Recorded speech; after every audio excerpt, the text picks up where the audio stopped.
ആലപ്പുഴയിലെ സ്ഥാനാർത്ഥിയായിരിക്കുന്നു. അതെ അതെ അതെ, പാർട്ടി ആലപ്പുഴയിലേക്ക് എന്നെ നിയോഗിച്ചിരിക്കുകയാണ്.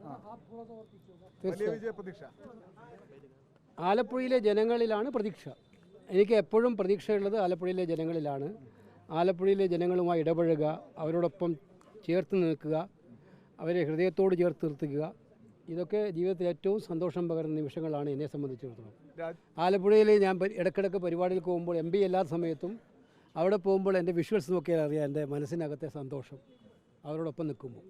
രാജ്യത്ത് വലിയ തെരഞ്ഞെടുപ്പിന്റെ ചുമതലകളുണ്ട്. അതിനിടയിലും ആലപ്പുഴയിൽ പോയി മത്സരിച്ച് വരണം എന്ന് ആഗ്രഹിക്കാൻ കാര്യം എന്താണ്? അല്ല, അതിനകത്ത് രണ്ട് കാര്യങ്ങളുണ്ട്. ഒന്ന്, ഞാൻ നേരത്തെ പറഞ്ഞ ആലപ്പുഴയോടുള്ള അഗാധമായ ഹൃദയബന്ധം.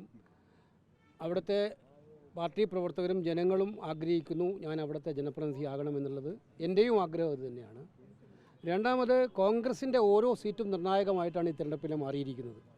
ദേശീയ തലത്തിൽ കോൺഗ്രസിന് പരമാവധി സീറ്റുകൾ ഉണ്ടാക്കുക എന്നുള്ളതാണ് ഇന്നത്തെ ഈ ഘട്ടകാലത്തെ ഈ കേന്ദ്ര ഗവൺമെൻറ്റിനായിട്ടുള്ള പോരാട്ടത്തെ ശക്തിപ്പെടുത്താൻ ഏറ്റവും അനിവാര്യമായിട്ടുള്ള കാര്യം എന്ന് മനസ്സിലാക്കുന്നത് കൊണ്ട് ആ ഓരോ പാർലമെൻറ്റ് സീറ്റും ജയിക്കുക എന്നുള്ളതാണ് നമ്മുടെ ലക്ഷ്യം. അതിൻ്റെ ഭാഗമായിട്ട് കൂടിയാണ് അത്.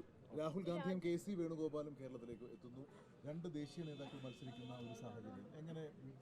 രണ്ട് മാത്രമല്ല, വർക്കിംഗ് കമ്മിറ്റി മെമ്പർ ശശി തരൂറുണ്ട്, വർക്കിംഗ് കമ്മിറ്റി മെമ്പർ സുരേഷുണ്ട്. അപ്പോൾ ഒരുപാട് കേന്ദ്ര നേതാക്കൾ കേരളത്തിൽ പ്രവർത്തിക്കുന്നുണ്ട്. ബാക്കി എല്ലാവരും പ്രഗത്ഭരായിട്ടുള്ള നേതാക്കളാണ്. അതുകൊണ്ട് കേരളത്തിലെ മത്സരത്തിലെ സ്ഥാനാർത്ഥികളെ നിങ്ങൾ എടുത്തു നോക്കണം. കോൺഗ്രസിന് നിർത്താവുന്ന ഏറ്റവും നല്ല മികച്ച ടീമിനെയാണ് ഇപ്രാവശ്യം കേരളത്തിലെ കോൺഗ്രസ് പാർലമെൻറ്റിലേക്ക് നിർത്തിയിരിക്കുന്നത്.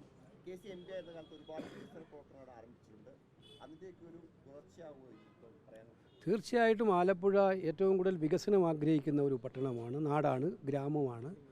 അപ്പോൾ അവിടുത്തെ വികസന പ്രവർത്തനങ്ങൾ ഞാൻ MP അല്ലാതിരുന്ന സമയത്തും എൻ്റെ പാർലമെൻറ്റ് ചോദ്യങ്ങളെല്ലാം മിക്കവാറും ആലപ്പുഴയെ കൂടി ബേസ് ചെയ്തുകൊണ്ടായിരുന്നു. തുടങ്ങി വെച്ച പ്രവർത്തനങ്ങളുടെ ഒരു കണ്ടിന്യൂഷനായിരുന്നു. അതിൽ ഊന്നി നിന്നുകൊണ്ട് പരമാവധി വികസന പ്രവർത്തനങ്ങൾ നടത്താനുള്ള പരിശ്രമം നടത്തും. ഏറ്റവും പാവപ്പെട്ടവർ, കയർ തൊഴിലാളികൾ, കർഷക തൊഴിലാളികൾ, മത്സ്യത്തൊഴിലാളികൾ, ഇവരൊക്കെ തന്നെ തിങ്ങിപ്പാർക്കുന്ന ഒരു പ്രദേശമാണ് പാവപ്പെട്ടവർ. അവരുടെ ജീവിതക്ഷേമം ഉറപ്പുവരുത്താൻ ആവശ്യമായിട്ടുള്ള ഇടപെടലുകൾ എല്ലാ തലത്തിലും നടത്തുക എന്നുള്ളതാണ് ഞാൻ മുൻകാലങ്ങളിലും ചെയ്തിട്ടുള്ളത്. അത് പൂർവാധികം ശക്തിയോടെ തുടരുക എന്നുള്ളതാണ് ലക്ഷ്യം. മുൻപും അങ്ങനെയായിരുന്നു. ഞാൻ 2019 മത്സരിക്കുമ്പോഴും അന്ന് ഹരിപ്പാട് മാത്രമേ ഉണ്ടായിരുന്നുള്ളൂ. 14 മത്സരിക്കുമ്പോൾ ഹരിപ്പാട് മാത്രമേ ഉണ്ടായിരുന്നുള്ളൂ. ബാക്കിയെല്ലാം LDFൻ്റെ കയ്യിലായിരുന്നു. അസംബ്ലി ഇലക്ഷനിൽ അവർക്ക് 1.5 ലക്ഷം വോട്ടിൻ്റെ ഭൂരിപക്ഷം ഉണ്ടായിരുന്നു. അപ്പോഴാണ് ആലപ്പുഴയിലെ ജനങ്ങൾ എന്നെ വിജയിപ്പിച്ചത്. അതുകൊണ്ട് ഞാൻ പറഞ്ഞല്ലോ, എനിക്ക് ഏറ്റവും വിശ്വാസമുണ്ട് ആലപ്പുഴയിലെ ജനങ്ങളെ. അവരുടെ വിശ്വാസത്തിൽ പൂർണ്ണ തൃപ്തിയും എനിക്കുണ്ട്. ആ വിശ്വാസം ഏറ്റെടുത്തുകൊണ്ടാണ് ഞാൻ മുന്നോട്ട് പോകുന്നത്.